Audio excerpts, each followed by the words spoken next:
بسم الله الرحمن الرحیم. د تیر درس په دوام نن بیا مونږ تاسو د مختلفو ترانزیکشنونو په ریکارډ کولو باندې خبرې کوو. راځم کویک بوکس خلاصوم. په تیر درس کې مونږ تاسو تر اکاونټ پیبلز پورې خبرې کړې وې چې څنګه کولی شو مونږ تاسو فکس سیټ په قرضو او په نغدو باندې خریداري کوو، او چې کله دغه خریداري مونږ وکړو دغه ترانزیکشن په کویک بوکس پروګرام کې څنګه مونږ ریکارډ کوو. نو د اکاونټ پیبل نه لاندې که چیرې تاسو متوجه شئ مونږ سره زیاتره اکاونټونه چې تاسو ګورئ دغه ټایپ چې دی کرنټ لایبلیټي ده. نو اوس په دې باندې خبرې کوو مونږ تاسو چې څنګه کولی شو هغه ترانزیکشنونه چې د کرنټ لایبلیټي مربوط کیږي هغه په کویک بوکس پروګرام کې ریکارډ کړو. اول که چیرې تاسو متوجه شئ دغه نه لاندې مونږ سره اولین کرنټ لایبلیټي اکاونټ چې دی په نوم د پیرول لایبلیټي یادیږي یا پیرول لایبلیټیز. ګرچې پیرول لایبلیټیز چې دی دا د پیرول مربوط کیږي، هلته مونږ تاسو پې خبرې کوو، خو خیر دلته تاسو ته زه د ترانزیکشن باندې کار کوم. پیرول لایبلیټیز څه ته ویل کیږي؟ کله چې د کارمندانو معاش په مونږ باندې چارج شي، یو میاشت، دوه میاشت، درې میاشت، دغه معاش چې په مونږ باندې د کارمند جمع کیږي دې ته پیرول لایبلیټیز ویل کیږي. نو اصولا قانونا داسې حساب دی چې کله د کارمند معاش په تا چارج کیږي، یو میاشت معاش په تا چارج شو، دا به په کویک بوکس کې ته ریکارډ کوې. بله میاشت هم در باندې چارج شو، دا به هم ریکارډ کوې. ولی ځکه چې مونږ باید خپل ایکسپنس معلوم کو. نو طبعا ته باید هغه پیرول ایکسپنس منتلی چې کوم دی هغه باید ته ریکارډ کړې، چې هغه ته کله ریکارډ کوې که چیرې ته نغدې پیسې ورکوې نو که چیرې د جنرال جورنال د تاریخ نه دا ترانزیکشن مونږ ریکارډ کوو، یا بانکي اکاونټ خپل کریډټ کوو یا کیش اکاونټ مونږ کریډټ کوو. سیلري ایکسپنس یا پیرول ایکسپنس ډیبټ، بینک اکاونټ یا کیش اکاونټ دا کریډټ کوو. خو که چیرې مونږه پیسې نه لرو نغدې، کارمند ته معاش نه ورکو خو خپل ایکسپنس ریکارډ کوو، نو په هغه صورت کې بیا مونږ پیرول لایبلیټیز دا کریډټ کوو د کیش اکاونټ په ځای باندې یا د بینک اکاونټ په ځای باندې.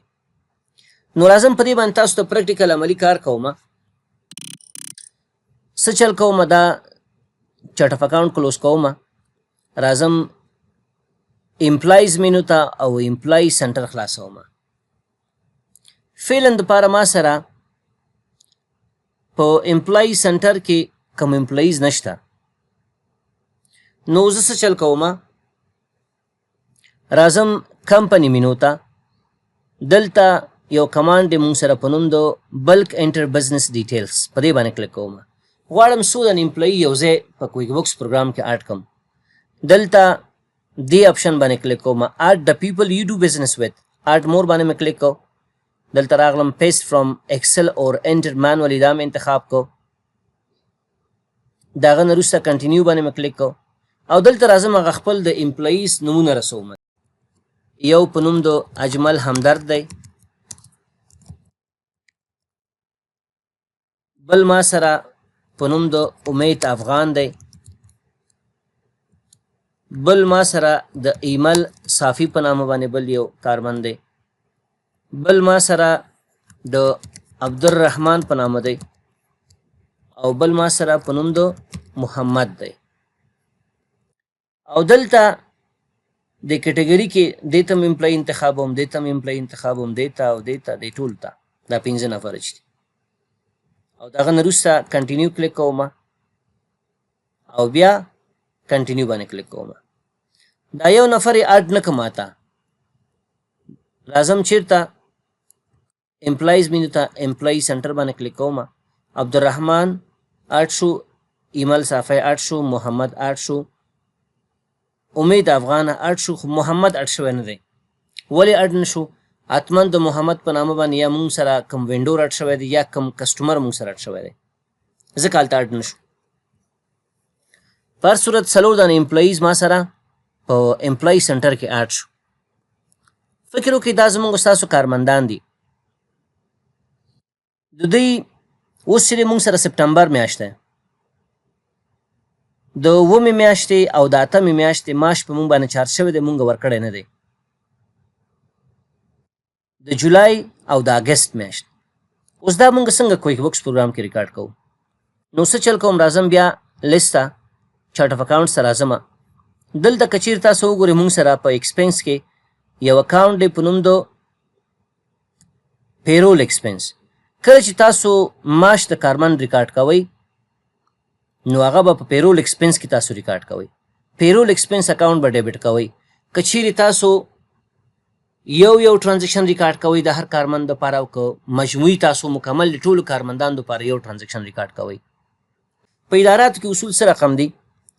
کله چې د کارمندانو معاشات پروسس کوي د کویک بکس د طریق نه، بعضې ادارات چې په هغه کې کارمندان ډېر زیات دي، مثلا 100 نفره 200 نفره کارمندان دي، دوی په اکسل کې خپل ټول هغه ډیټا رسوي د کارمندانو.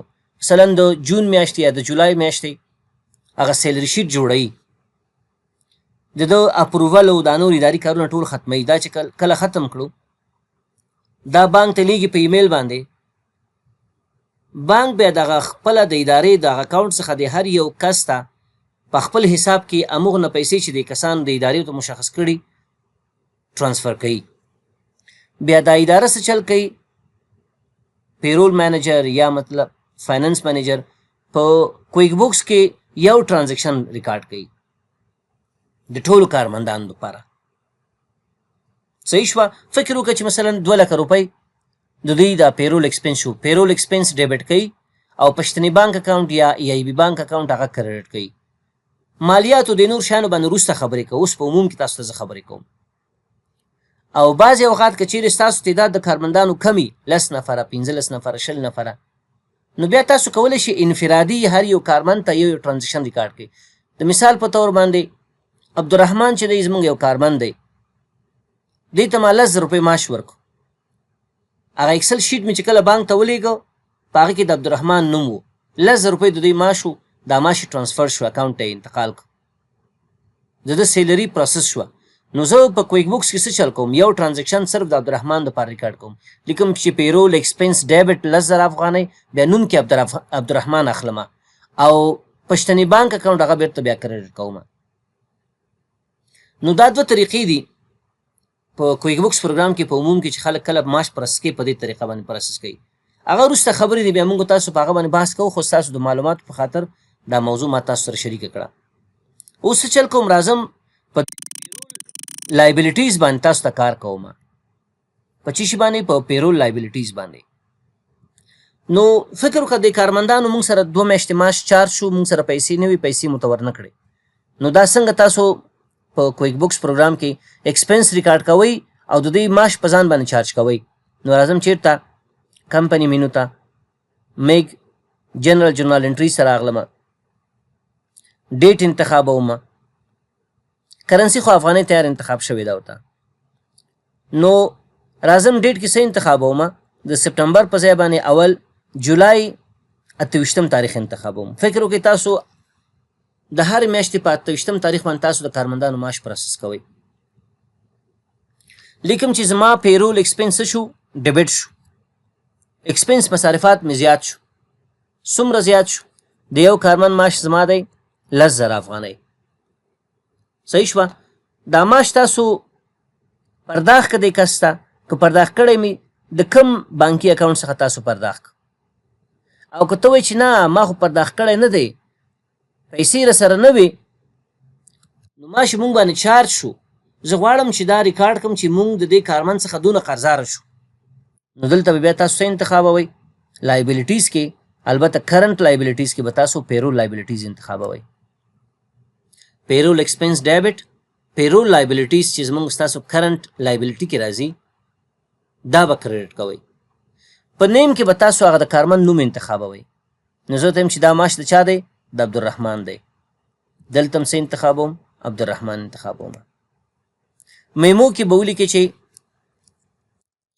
salary for the month of July 2025 دا مې ولیکه. کاپی پیسټ. د هغه نه وروسته سیو نیو کلیک کوم بیا راځم څه چل کوم د بل کارمند دغه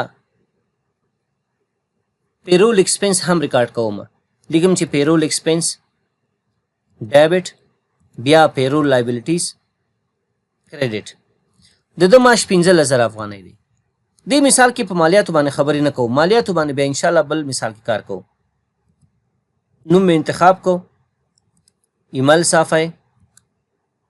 ایمیل صافی او دې ځکه مې هماغه میمو ما اډ کړه بیا مې سیو نیو کلیک نو دا شکل باندې انفرادي تاسو هم کولی شئ داسې هم کولی شئ چې راشئ دلته ولیکئ چې پیرول ایکسپنس ډیبټ د ټولو کارمندانو معاش څومره شو مثلا فکر وکړه چې 1 لک روپۍ شو بیا دلته تاسو کولی شئ پیرول لایبیلیټي د هر یو کس جدا جدا هغه معاش مشخص کړئ زه ورته چې نه جدا جدا یې ریکارډ کوم بیا راغلم دلته مې پیرول لایبیلیټیز اکاونټ انتخاب کړ د ده معاش 20,000 افغانۍ دی چون 4 نفر دی تعداد دونه زیات نه دی 20,000 افغانۍ نیم کې مې بیا څه انتخاب کو محمد مې انتخاب کو دلته مې محمد انتخاب کو او میمو کې مې هماغه ټکس چې ما مخکې لیکلی هماغه مې ولیکو بیا مې کلیک بیا راغلم پیرول ایکسپنس ډیبټ او پیرول لایبیلیټیز کریډټ د ده معاش 15,000 روپۍ دی 15,000 نیم کې مې څه انتخاب کو امید افغان او میمو کې مې هماغه میمو ولیکو 7 اوس که چیرې تاسو راشئ چارټ اف اکاونټ ته دلته وګورئ په پیرول لایبیلیټیز کې ماته وایي چې ته 80,000 روپۍ د کارمندانو د معاش له بابته قرضداره یې تاسو پوه شئ په خبر باندې 10,000 یو 15,000 بل 20,000 بل 15,000 بل نو ټول څومره کېږي د 4 نفرو معاش 80,000 روپۍ داسې هم کولی شو چې راشو ریپورټ ته ریپورټ کې چیرته راشو کمپنی فاینانشل ته راشو دې کې بیلنس شیټ ته راشو ځکه لایبیلیټیز چې دی د بیلنس شیټ مربوط کیږي بیلنس شیټ ته چې راغلی دې کې د مثال په طور باندې ما 10 فسکل ایئر انتخاب کو اوس که چیرې تاسو لاندې راشئ دلته په لایبیلیټیز کې تاسو وګورئ پیرول لایبیلیټیز په نامه یو اکاونټ د موږ سره په دې کې 80,000 روپۍ جمع شوي دي په دې ډبل کلیک وکئ دا ماته مکمل ښیي چې دا د کم کارمند معاش دی او د کمې میاشتې معاش دی وګورئ یو عبدالرحمن دی بل ایمل صافی دی بل محمد دی بل امید افغان دی 10,000 د ده دي په دې کې 15 د دې دي 20 د ده دي او 25 د ده دي مکمل 80,000 روپۍ کېږي دا تاسو کولی شئ دلته ټوټل بای کې تاسو امپلایو ته انتخاب کوئ چې د هر یو امپلایي د نوم په اساس باندې دا موږ د ټوټل کې دا اوس لږ زره منظم شو کولی شئ دا ریپورټ تاسو میمورایز هم کوئ ځان سره منظم دلته دا میمورایز کوم د څه په نامه میمورایز کوم ورته لیکم چې سټف پیرول لایبیلیټیز او چیرته سیف کول غواړئ زه ورته یم چې دا ماته په امپلاییز ګروپ کې سیف کړم سره په ریپورټ کې دا په امپلاییز بخش کې ماته میمورایز کړه اوکې چیرې تاسو ته دا ریپورټ اوس همیشه په کاري ضرورت نشته چې زه راشم ریپورټ ته کمپنی فاینانشل ته بیا زه بیلنس شیټ ته راشم نه راځم ریپورټ ته چې کله راغلی میمورایز ریپورټ ته دلته چې راغلی امپلاییز ګروپ ته راشئ دلته وګورئ سټف پیرول لایبیلیټیز په نامه باندې موږ سره یو ریپورټ جوړ شوی په دې کلیک کې ډایرکټ تاسو ته هماغه کم ریپورټ چې تاسو میمورایز کړی هماغه ماته ښیي تاسو پوه شئ په خبر باندې په دې کې مونږ هغه ډیټ فلټر کړی نه و تاسو کولی شئ هغه ډیټ هم فلټر کړئ چې دا د کمې میاشتې تاسو غواړئ دې ځینې هم کولی شئ فلټر کړئ مشکل نشته دی زه پیرول لایبیلیټیز غواړم د کمې میاشتې دپاره د اولې میاشتې دپاره لیکم چې 01 د 28/2025 کله انټر کلیک کړم ماته په دې میاشت کې تاسو د چا څخه قرضدار نه وئ د کارمند معاش په تاسو باندې چارج شوی نه و خو که چیرې زه دلته راشم میاشت څه شی انتخاب کوم زه ورته یم چې ماته صرف د جولای د اول نه واخله د جولای تر 28 پورې دا ماته چک زه د چا څخه قرضدار وم که نه 31 پورې په دې میاشت کې بالکل تاسو د کارمندانو څخه قرضه راوئ. د کارمندانو معاش په تاسو چارج شوی، تاسو پې کړی نه دی. نو دا ریپورټ موږ سره سیف شو، میمورایز شو. د دې څخه تاسو په آینده کې هر وخت چې وغواړئ استفاده کولی شئ. نو اوس که چیرې زه د دوی دا معاش پروسس کوم، د دوی معاشات پې کوم، نو دا باید صفر شي که نه؟ بالکل دا باید صفر شي. راغلم څه چل کوم، فکر وکړئ چې دا معاشم پروسس که بله میاشت کې معاش پې که ورته، نو راځم بیرته څه ته؟ کمپني مینو ته، میک جنرال انټریز ته راغلم. دې نه مخکې چې د ده ټرانزیکشن ریکارډ کړم، یو ځل راځم لیست ته، چارټ اف اکاونټ ته راځم، ګورم چې کوم بانکي اکاونټ کې موږ سره پیسې ډېرې دي. په پښتني بانک کې موږ تقریبا ډېرې پیسې لرو، 3,55,000 افغانۍ دي موږ سره، او په همدې شکل کیش اکاونټ کې هم موږ سره پیسې شته. نو معاش د کارمندانو 80,000 کېږي، کیش اکاونټ کې موږ سره تقریبا 1,00,000 روپۍ دي. د دې اکاونټ څخه هغه معاش پروسس کوو، کم قرضه چې په موږ باندې پاتې ده څومره ده؟ پیرول لایبلیټیز 80,000 روپۍ. نو راځم چېرته؟ بیا کمپني مینو ته، میک جنرال انټریز ته راغلم. دلته چې راغلم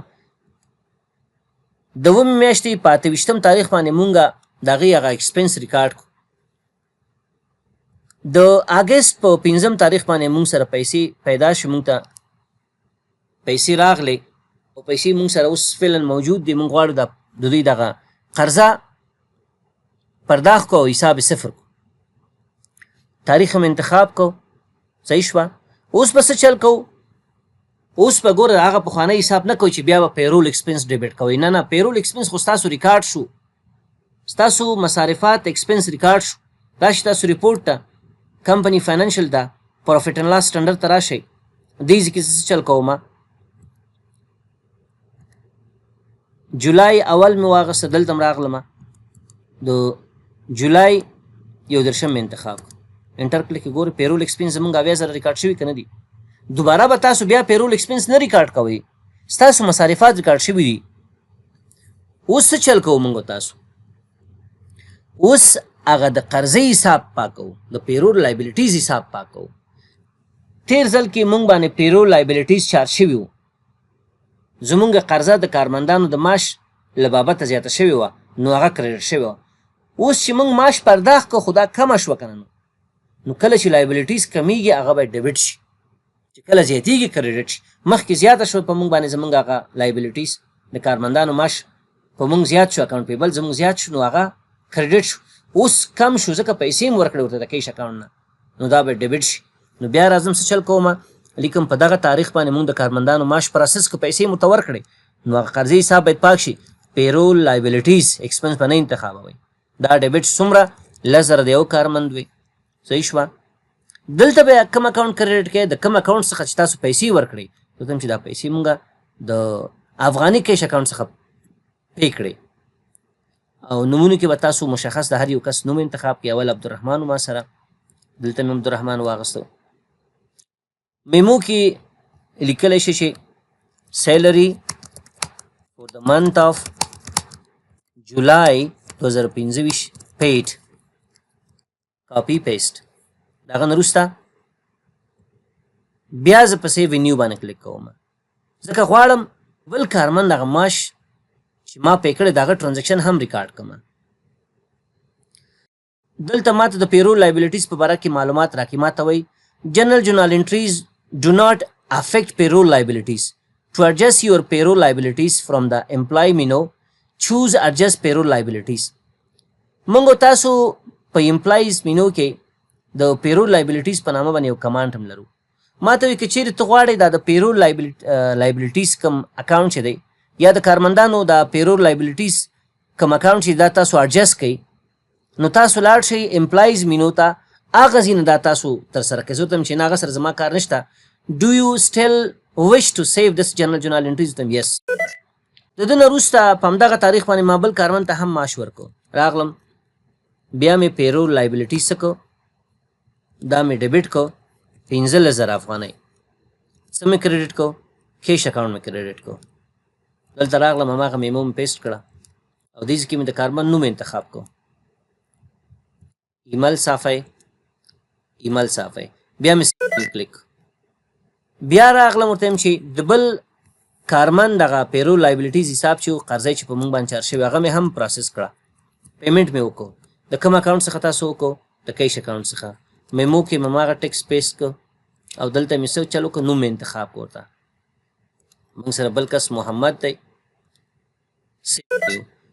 د بل کس پیرول لایبلیټیز مې هم کلیر کړه صحیح شوه د کوم ځای څخه دې کلیر کړه د کیش اکاونټ افغاني څومره د معاش 25000 روپۍ دا به ورته مشخص کړئ تاسو میمو کې مې هماغه ټیکس ولیکو او دلته مې نوم انتخاب نوم یې څه شی دی امید افغان او امید افغان بیا مې سیو انکلوز کلیک اوس تاسو راشئ وګورئ دلته دا زموږ ستاسو د پیرول لایبلیټیز کوم اکاونټ چې د هغه حساب صفر شو که نه شو بلکل صفر شو مونږ اوس د کارمن د معاش له بابته قرضه را ناستو کوم حساب چې هغه هم پاک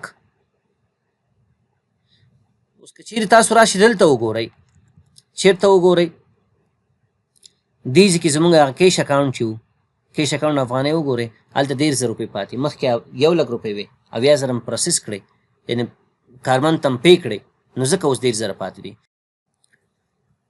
د هغه نه علاوه که چیرې تاسو متوجه شئ مونږ سره بعضې نور کرنټ لایبلیټي اکاونټونه هم شته مثلا سیل ټاکس پیبل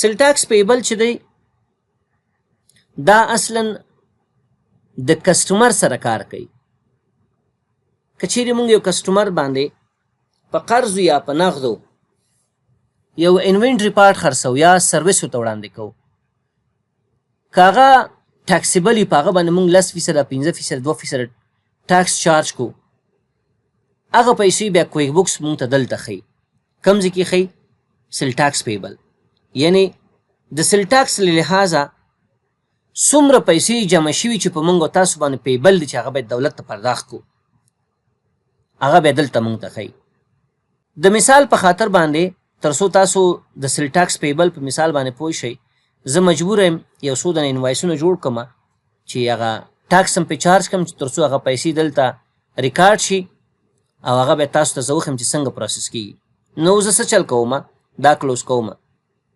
اعظم کسټمر سنټر ته کسټمر سنټر مې خلاص کړ د اجمل همدرد چې ګورې دې ته زه یو انوایس جوړوم راغلم نیو ټرانزیکشن ته دلته مې انوایس انتخاب کړ یا کسټمر مینو ته راغلم کریټ انوایس باندې مې کلیک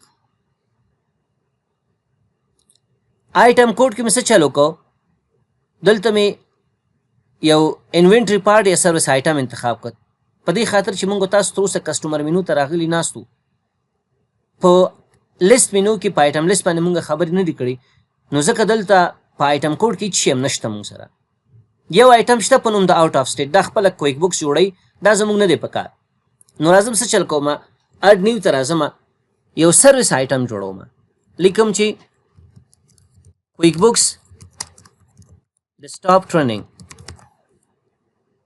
دا مې کاپی کو ڈسکرپشن کې مې پیسٹ کو یونٹ آف میزرمنٹ میں سنگل یونٹ آف میزرمنٹ پر آیټم مې انتخاب کو او دیز کې مې څه واغسته ایچ مې واغسته دا درسونه وروسته تاسو ته راځي اوس په دې خاطر باندې چې تاسو دغه مثال باندې زه کار وکړم مجبور یم دلته زر دغه سروس آیټم یا انوینټري پارټ اډ کړم ریټ کې مې 3000 افغانۍ ولیکل ټاکس کوډ کې مې ټاکسیبل انتخاب کو او په اکاونټ کې مې څه انتخاب کو دلته مې کمپیوټر ډپارټمنټ اډمیشن انتخاب کو اوکې مې کلیک فکر وکړئ چې ما اجمل همدرد ته د کویک بوکس ډیسکټاپ ټریننګ ډیلیور کو هغه باندې 3000 افغانۍ زموږ چارج خو دا چې موږ ټاکسیبل انتخاب کړی دی نو دلته باید د ټاکس فیصدي هم موږ ورته مشخص کړو فعلا د ټاکس فیصدي هم نه ده مشخص شوي ځکه په سیل ټاکس باندې موږ کار تر اوسه نه دی کړی راځم اډ نیو ته راغلم دلته مې سنګل سیل ټاکس آیټم واغستو او دې کې مې ولیکه چې 10% سیلز ټاکس او دې کې مې 10% مشخص کوته او په ټاکس ایجنسی کې مې څه چلو کو گورنمنٹ سیلز ټاکس ډپارټمنټ مې ولیکو انټر مې کلیک چون دا مونږ سره اډ نه دی زه ورته یم چې یاره دا کویک اډ کا او کرنسي مو ته افغانۍ انتخاب کړم او وروسته مې اوکې کلیک دې موضوعاتو باندې وروسته مونږ خبرې کوو نو اوس وګورئ 10% ټاکس چې په دې 3000 افغانۍ باندې چارج شي مکمل څو روپۍ کېږي 3300 کېږي ځکه 3000 دا دي 10% ټاکس د 300 کېږي دا چې د سره جمع شي 3300 دې کس باندې 3300 روپۍ چارج 3000 زمونږ دي 300 د دولت دي خو مونږ د کسټمر څخه اخلو که نه اخلو چې اخلو دا به په مونږ باندې پیبلز دی د دولت حق دی مونږ باید دولت ته پی کړو دا دغه نه وروسته سیو انکلوز باندې زه کلیک کوم یس مې انتخاب کو فکر وکړه دا پیسې ما ترلاسه کړې راغلم کسټمر مینو ته بیا مې ریسیو پیمنټ باندې کلیک وکړو دا پیسې مې ترلاسه کړې د دغه کسټمر څخه په شکل د کیش مکمل 3300 سیو اوس په کسټمر باندې پیسې نشته دي زه که چیرې اسکیپ کلیک کوم دې صفحې څخه ووځم او راشم لیست مینو ته چارټ اف اکاونټ باندې کلیک کوم اوس تاسو وګورئ سیل ټاکس پیبل کې ما باندې تقریبا 300 روپۍ چارج شوي دي او دا هغه پیسې دي چې ما د کسټمر څخه واخیستلې په نوم د سیل ټاکس نو دا اوس په ما باندې پیبلز دي چې دا باید زه دولت ته پی کړم نو اوس که چیرې زه دا پی کوم دې دپاره بیا موږ سره مشخص کمانډ دی وینډور مینو ته که چیرې راشئ سیل ټاکس کې وګورئ پی سیل ټاکس دی د کوم اکاونټ څخه ته پی کوې زه ورته یم چې یاره دا زه د کیش اکاونټ څخه پی کوم دلته خو کرنټ ډیټ راځي دا چک ډیټ کې او زه ورته یم چې دا کرنټ ډیټ چې زمونږ کوم دی تر دې تاریخ پورې تاسو څه چلو کوئ چک کې چې څومره سیل ټاکس پیبل ما باندې چارج شوی دی نو ما ته وایي تا باندې 300 افغانۍ چارج شوی اماونټ څومره دی 300 افغانۍ او دا دغه 10% سیل ټاکس له بابته په تاسو چارج شوی دی دا باید چا ته موږ ورکړو ګورنمنټ سیل ټاکس ډپارټمنټ ته دا مې سلیکټ کړو او دغه نه وروسته مې څه چلو کړو اوکې باندې دا سیل ټاکس پی شو وګورئ صفر شو که نه شو بلکل صفر شو د کوم ځای نه موږ پی کړو د کیش اکاونټ څخه کوم کیش اکاونټ افغاني کیش اکاونټ مخکې 1,000 روپۍ وې اوس 9,900 پاتې دی نو سیل ټاکس پیبل دقسې پروسس کېږي که چیرې بیا تاسو د کسټمر مینو کریټ انوایس انټر سیل ریسیټ د دې کمانډونو څخه استفاده نه کوئ د جورنال د تاریخ نه استفاده کوئ نو بیا موږ مجبور یو سیل ټاکس منولي چارج کړو لکه څنګه راځم ګوره میک جنرال جورنال انټریز ته راغلم زه ورته یم چې یاره زما کیش اکاونټ ته پیسې راغلې څومره پیسې راغلې 10,000 روپۍ راغلې دا 10,000 روپۍ چې تا ترلاسه کړې د څه له طریقه دې ترلاسه کړې کوم خدمات دې وړاندې کړو یا کوم بله مسله درته بلکل ما خدمات وړاندې کړو د څه خدمات دې وړاندې کړو راشه انکم اکاونټ انتخاب کوه ورته زه ته یم چې ما اتاقونه پکې راور کړي د هغه په مقابل کې ما 10,000 افغانۍ ترلاسه کړې نو ځکه کیش اکاونټ زما ډیبټ شو او روم انکم اکاونټ زما کریډټ شو که چیرې ستاسو په یاد دې ټرانزیکشن باندې مونږ مخکې خبرې کړې وې په عادي شکل مونږ تاسو دقسې ټرانزیکشن ریکارډ کوو کله چې مونږ عواید ترلاسه کوو خو اوس که چیرې د مالیاتو موضوع وي د مالیاتو موضوع نو هغه بیا په دې شکل نه کیږي څنګه کیږي فکر وکړئ چې مونږ یو چاته خدمات وړاندې کړو د اتاقونو 10,000 افغانۍ د اتاقونو هغه انکم شو مونږ تاسو لپاره خو په دې 10,000 افغانۍ باندې مونږ 10% سیل ټاکس هم چارج کوو څه کوو دا چارج کوو نو اوس باید مونږ تاسو 10,000 افغانۍ فکس د دې کس څخه وانخلو څومره افغانۍ واخلو 10,000 او د 10,000 10% نورې واخلو 10% د 10,000 څومره کېږي نو اوس دا باید تاسو معلوم کړئ 1000 افغانۍ کېږي نو راځم څه چل کوم دلته هم کولی شو دا معلوم کو داسې راشئ ولیکئ چې 10,000 ضرب 10 تقسیم 100 زر روپۍ کېږي او داسې هم کولی شي چې راشئ ایډټ مینو ته کالکولیټر انتخاب کړي د هغه ځینې تاسو محاسبه کوئ نو زه ورته یم چې ما ترلاسه کړې 11,000 افغانۍ 10,000 پکې زما د رومس انکم صحیح شوه دا کریډټ شوې او دا 1000 روپۍ نورې چې دي دا هغه سیل ټاکس دی سیل ټاکس پیبلز دی دا به تاسو انتخابوئ.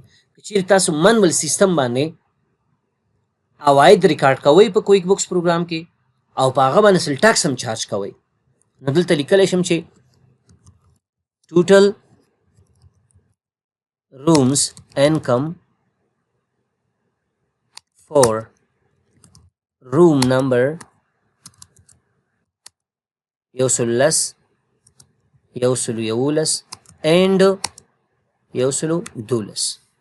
دیز کې همدغه کاپي کوم دلته پیسټ کوم او دیز کې لیکم چې total sales tax for لزره FN rooms income بیا قوس کې ولیکه یا داسې هم کولی شي 8-10% ورته ولیکه. دا ما خپل له نظره داسې یو میمو یا کومنټ ولیکئ، تاسو خپل له نظره یو میمو یا کومنټ ولیکئ چې ستاسو له نظره څنګه ښه راځي.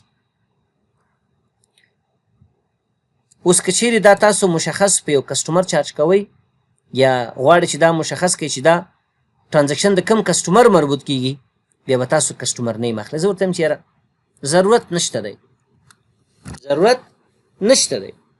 یو شي ته بله متوجه اوسئ، هر وخت چې موضوع د پیبلس راځي، لکه مونږ تاسو مخکې ویلو چې کله موضوع د اکاونټ پیبل او د اکاونټ رسیبل راځي، په اکاونټ پیبل کې وینډور مشخص کوئ، په اکاونټ رسیبل کې به کسټمر مشخص کوئ. دلته چون دغه سل ټاکس پیبل د وینډور مربوط کیږي، دلته باید مونږ تاسو په نیم کې هغه وینډور مشخص کړو چې دا پیسې د چا حق دی او مونږ یې چا ته پرداخت کوو. نو دلته به تاسو ګورنمنټ سل ټاکس ډپارټمنټ انتخابوئ. د هغه نه وروسته سیف باندې کلیک کوئ، نو تاسو راشئ وګورئ زما کیش اکاونټ کې 40,200 روپۍ شوې، 40,200 روپۍ شوې. او دلته که چیرې تاسو راشئ سل ټاکس پیبل وګورئ، 10,000 افغانۍ په سل ټاکس پیبل کې جمع شوي دي. دا په دې معنی چې دا 10,000 افغانۍ موږ د کسټمر څخه اخیستې دي، اوس په موږ باندې پیبل دی، باید دولت ته پرداخت کړو. اوس دا څنګه کلیر کوو موږ؟ مخکې چې موږ کوم طریقه مخکې پروسس کړه، هغه طریقه وه چې د کمانډونو د طریق نه موږ مخکې لاړلو. نو که د جورنال د تاریخ نه څنګه مخکې ځو دا موږ ریکارډ کوو. نو راځم بیا میک جنرال انټریز ته. ګوره مخکې ځل کې ما باندې پیبل چارج شو، زما لایبلیټي زیاته شوه، نو ځکه سل ټاکس موږ کریډټ کړو. اوس دا چې موږ دغه پیمنټ وکړو نو باید ډیبټ شي. نو کله چې تاسو دغه پیمنټ کلیر کو، سل ټاکس هغه کم پیبلس اکاونټ چې دغه به ډیبټ کړي تاسو 100 روپۍ 1000 روپۍ، او څه به کریډټ کړي د کم اکاونټ څخه تاسو دغه پیمنټ وکړو. زه ته هم د کیش اکاونټ څخه ما پیمنټ وکړو. دا هم چا ته پیمنټ وکړو؟ ګورنمنټ سل ټاکس ډپارټمنټ ته. دې ځای کې دواړو ځایونو کې تاسو دا انتخاب کړئ او دلته کولی شئ ولیکئ چې کیش پیډ ټو ګورنمنټ سیلز ټاکس ډپارټمنټ، کاپي پیسټ. دغه نه وروسته سیو اینډ کلوز کړئ. اوس تاسو راشئ وګورئ سل ټاکس پیبل څه شو؟ 0 شو که نه شو؟ ولې 0 شو؟ ځکه تاسو دغه اکاونټ څخه پیمنټ وکړو، د کم اکاونټ څخه؟ د کیش اکاونټ څخه. 40,200 وې پکې، اوس 9,200 افغانۍ پاتې دی. نو په دې شکل به تاسو څه چل کوئ؟ هغه کم سل ټاکس ریلیټډ ټرانزکشنونه چې دي هغه به تاسو ریکارډ کوئ. د هغه په تعقیب که چیرې تاسو وګورئ بل اکاونټ چې موږ سره دی لون فرام EIB بانک په نامه دی. دا زموږ ستاسو کرنټ لایبلیټي دی، ځکه شارټ ټرم لون دی. دا که چیرې موږ د یو بانک څخه قرض اخلو، قرض چې اخلو او قرض پیسې چې بیرته پرداخت کوو، دغه څنګه ټرانزکشن موږ په کویک بوکس کې ریکارډ کوو، دې باندې خبرې کوو. که چیرې تاسو راشئ وګورئ دلته زمونږ EIB بانک افغاني اکاونټ کې پیسې نشته، بیلنس هم 0 دی. فکر وکړئ چې ما 15 لکه روپۍ د EIB بانک څخه خرڅ کړئ او په دې اکاونټ کې مې واچولې. د EIB بانک سره زه یو تفاهم لرم، یو اګریمنټ لرم. د هغه اګریمنټ په اساس باندې ما یو څه لون واخیست. دا لون زموږ چې دی شارټ ټرم لون دی. شارټ ټرم لون زموږ ستاسو کرنټ لایبلیټي راځي. نو اوس دا ټرانزکشن څنګه ریکارډ کوو؟ راځم چیرته؟ کمپنی مینو ته، میک جنرال انټریز ته. ډیټ مې د پرون ورځ ډیټ انتخاب کو، صحیح شو او کرنسي هماغه افغانۍ صحیح ده. ځکه چې ټرانزیکشن زه ریکارډ کوم افغانۍ ټرانزیکشن ریکارډ کوم. نو راغلم زه ورته وایم چې یاره زما ای بي بانک افغانۍ اکاونټ ډیبټ شو. د څومره افغانۍ په ارزښت ډیبټ شو؟ د 15 لکه افغانۍ په ارزښت، یعنې 15 لکه روپۍ دته راغلې. دا پیسې تا د کوم ځای کړې؟ خدمات دې وړاندې کړو، د بل بینک څخه دا پیسې تا ټرانسفر کړې دي، قرض دې واغسته. زه ورته وایم چې یاره ما قرض واغسته. نو دلته به تاسو خپل هغه لایبیلیټیز اکاونټ انتخابوئ. لون فرام ای آی بی بانک شارټ ټرم لون دا مې انتخاب کړ، دا مې کریډټ کړ. دلته تاسو کولی شئ په میمو کې ولیکئ چې لون ریسیوډ فرام ای آی بی بانک. همدا کاپي کوم، لاندې پیسټ کوم. نو ضرورت نشته چې نیم کې شی تاسو انتخاب کړئ. څه چل کوم؟ سیو ان کلوز کوم. اوس تاسو راشئ وګورئ ای آی بی بانک کې زما 15 لکه افغانۍ زیاته شوې. خو که چیرې تاسو متوجه شئ زما قرضه هم زیاته شوې چې زما کرنټ لایبلیټي ده، نو قرضه چې تاسو اخلئ په دې شکل به دغه ټرانزیکشن ریکارډ کوئ. اوس دا پیمنټ بیرته زه کوم، څه چل کوم؟ دا پیمنټ بیرته زه ترسره کوم. نو پیمنټ کوم ځای نه کوم؟ که چیرې تاسو متوجه شئ غټ اماونټ ما سره په ای آی بی بانک کې دی. اوس که چیرې زه پیمنټ کوم نو 15 لکه افغانۍ بیرته پیمنټ نه کوم، یو څه کمیشن هم په ده باندې چارج کیږي. نو څه چل کوم؟ د دې پښتني بانک څخه یو لږ افغانۍ زه د ای آی بی بانک ته ټرانسفر کوم چې دې کې دا پیسې لږ زیاتې شي. راغلم چیرته؟ بینکینګ مینو ته، ټرانسفر فنډ ته راغلم. څه چل مې وکړو؟ ته یم چې د پښتني بانک نه غواړم پیسې ټرانسفر کړم ای آی بی بانک ته. څومره پیسې غواړې ټرانسفر کړي؟ ورته یو لږ افغانۍ غواړم ټرانسفر کړم. سیوینګ باندې مې کلیک کړو. اوس دلته پیسې اوس نه زیاته شوې، سر 6 لکه روپۍ شو. مخکې 15 وې، اوس 6 لکه شوې. اوس چې دا پیسې زه بیرته پیمنټ ورته کوم 15 لکه افغانۍ پوره نه ورکوم، یو څه چارجز هم ورته ورکوم چې په ما باندې اپلای شوي دي، هغه کمیشن چې په ما باندې اپلای شوی هغه هم ورته ورکوم. نو دا ټرانزیکشن څنګه ریکارډ کوو؟ را به شي چېرته؟ کمپني مینو ته، میک جنرال انټریز ته. دلته چې راغلی بل ځل زمونږ ستاسو لون فرام ای آی بی بانک چې د کریډټ شوی دا ځل به یې ډیبټ کوئ تاسو، ځکه چې کله قرضه کمیږي تاسو به یې ډیبټ کوئ. لیکم چې لون فرام ای آی بی بانک چې زمونږ ستاسو شارټ ټرم لون دی دا ډیبټ شو. څومره ډیبټ شو دا به تاسو مشخص کوئ. ورته 15 لکه افغانۍ دي، چې بالکل 15 لکه افغانۍ دي. د دې ترڅنګ تاسو به یو ایکسپنس اکاونټ هم ډیبټ کوئ. نو زه راځم دلته په نوم د کمیشن پیډ، زه ګورم چې ما سره کوم ایکسپنس اکاونټ شته که نشته. نشته دی. نو څه چل کوم؟ دلته زه راځم لاندې هغه ایکسپنس اکاونټونو ته راځم. دې ځای کې زه ګورم که چیرې زما ایکسپنس اکاونټ په نوم د کمیشن پیډ یا کمیشن چارجز په نامه باندې ایکسپنس اکاونټ که اوسي ښه ترخه که نه اوسي جوړوئ، نو نشته مونږ سره. نو زه څه چل کوم؟ د آفس سپلای نه لاندې یو بل ایکسپنس اکاونټ جوړوم، نمبر ورته ورکوم 64,950. نو راځم څه چل کوم؟ دلته مې ایکسپنس انتخاب کو، کنټینیو مې کلیک کو، نمبر ورته ورکوم 64,950 مې نمبر ورته ورکو، نوم ورته ورکوم